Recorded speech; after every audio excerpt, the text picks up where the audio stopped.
Have you completed The Witcher 3 Wild Hunt? Have you played any of Blood and Wine at all? No, not Blood and Wine. I played through Hearts of Stone and beat the Witcher 3 base game. Yes, and Hearts of Stone was a super good expansion pack, but sort of a fraction of the content in comparison to what's coming out of Blood and Wine, it seems.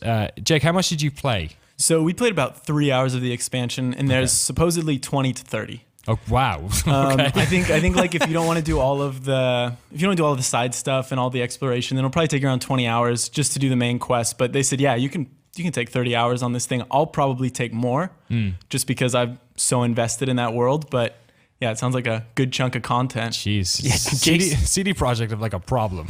Well, like, Jake has a problem. He's beat the game 3 times at least, and one was on that death march. And I think he's playing it again right now. You completed Witcher 3 3 times. Yeah, because Witcher 3, you got to do it 3 times, right? That's how sequels work. That's not how sequels work. Have you played Final Fantasy 15 yet? You are screwed. No, I'm going to avoid that one, I think. So then you very much are an expert of all things Witchering. I guess the first question I'd ask is, this new world that they've built, how big is it and how does it look and feel? Is it very different, or is it just like a reskin, or how did it feel to you? Did it feel substantive? So I think it's very different. So you know how like Temerian, sort of the Northern Realms, are very war torn, and you know lots of people were like taking sides and battling it out. This one is sort of untouched by wars. They've said multiple times. So when you're wandering around, you don't really see like battlefields. You won't see people sort of displaced from their homes. It seems it's got a much lighter air to it. But from what we played, there is dark things brewing in Toussaint. But yeah, as for size, it's about the size of No Man's Land. Okay. So it's a good size. Should be plenty to do. And obviously, Hearts of Stone was sort of a single player quest within the normal world of The Witcher 3. Which did have some side quests as well and bits and bobs. When you get out into this world, obviously there's a main quest, but is it sort of littered with question marks around the place as well for random side quests and encounters and stuff? Yeah, so we actually had, when Rob and I played on the map, we had all of those already like marked. Okay. So when you look at it, there's, I think in the fact sheet they sent us, there's like 90 new quests. Oh, right. So there's plenty of quests. I mean, I don't know how long they'll be. They'll probably vary in length, but it sounds like there's going to be plenty to do, lots of locations. I think there's 40 locations too, from what I read. Yeah. Pretty cool. So what else is different in terms of gameplay? I know they've added a bunch of armor and whatnot. Anything substantive in that respect?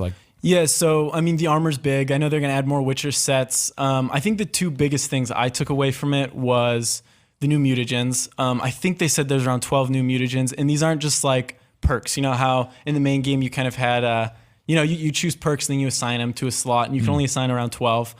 But these aren't like passive skills. These are very aggressive skills from what I saw. Like they showed us a variation of Ard where Geralt would have like a huge blast radius and enemies around him would freeze. Oh, right. And they even told us like, yeah, these are pretty overpowered. Like this is something you're going to do later in the game, and you can tear through enemies with these. Does that stuff pull over into regular Witcher, do you think? So that's something I'm not entirely sure about. Like, I don't know if you have to get the expansion in order to use all these mutagens. Right. It's hard to say. They're also revamping the UI too. So this kind of falls in place with the new character screen, where you can assign new mutagens.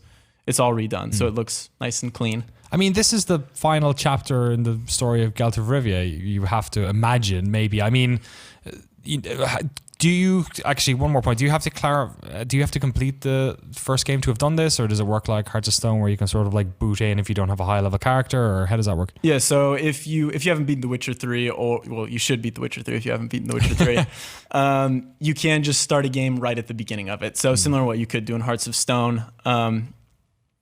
Yeah, so you can start right into it with Geralt that's already got equipment and he's leveled up to a certain extent. Otherwise, I think you need to be level 35. Whether or not you have to beat the game or not, they were kind of unclear about that, but it sounds like you don't have to, but I'm pretty sure you need to be sort of nearing the end. And probably for spoiler stuff, you might want to have completed the end. I remember that in Hearts of Stone, that there was sort of certain nods to late game stuff, maybe not end stuff, but like late game stuff that they sort of spoiled a little bit.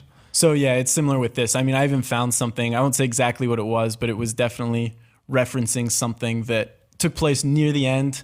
I actually found it, and the developer who was there was like, "Oh, I don't actually think you're supposed to find that in this really? This demo." But yeah, There you go.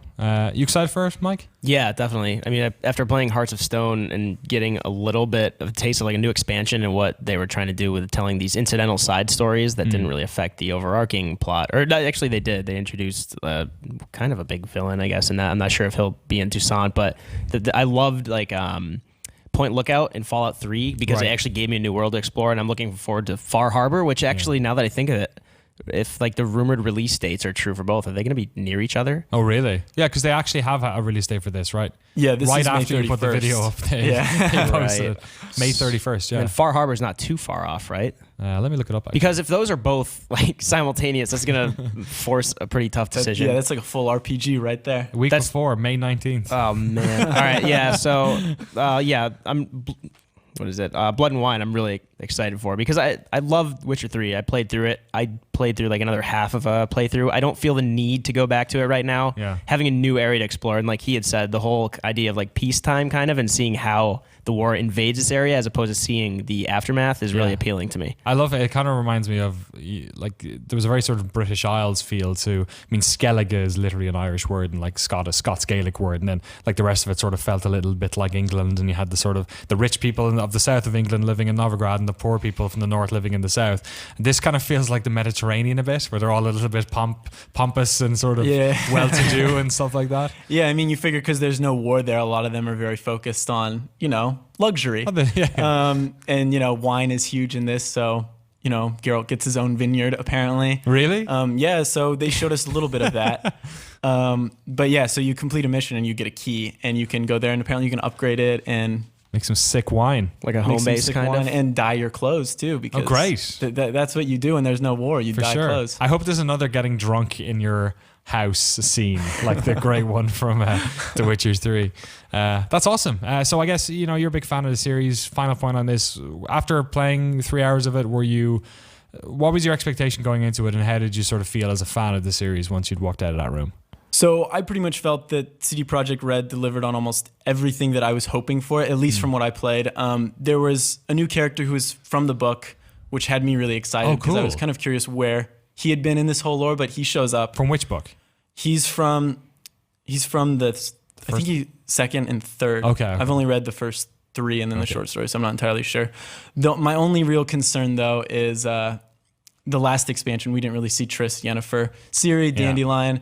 And I was like, all right, that's fine. It's kind of a side story. But this one, if we don't see them, I'm going to be pretty bummed because I've spent so much time with those characters, and it's gonna be weird not to see Ciri or Yen. But it's CD Projekt Red. I have a feeling we'll see them, but might poke their heads in somewhere. In any case, it'll be the final time we see Geralt of Rivia for a little while. But then I guess we can't be too sad because then that means they're working on Cyberpunk 2077. So another game to look forward to. Yeah, wonderful to see. I mean, that was the fantastic surprise of last year that game was as good as it was. And it's wonderful to have more expansion packs coming out. It is out May 24th. No, 31st. 31st. The week after Fallout, Far Harbor, and Overwatch, which is those are a week after Doom, and that's a week. May 31st is a week before Mirror's Edge. Really? And about a week or from now. A few weeks maybe. Yeah. Right. So if you haven't been already, you might want to start saving your shekels because there's a bunch of big video games coming out. And beating the games you haven't beaten. Yes, exactly. And beating the game. Yeah. I have to do the awful. I played on Xbox One for like 150 odd hours, and now I have for Witcher 3. Oh, okay. And like now I in that time I built a new PC, so like I couldn't bring the save over or anything, which is really annoying. But so wait, do you have to play like 60 hours of The Witcher 3 before you get to... I mean, I have a character leveled up for Hearts of Stone. Like one, I pre-built one. Then you're probably okay. It's around the same level recommendation, okay. So you should be okay. Good to know. All right, let's stop talking about Witcher because we'll just keep talking about The Witcher all day.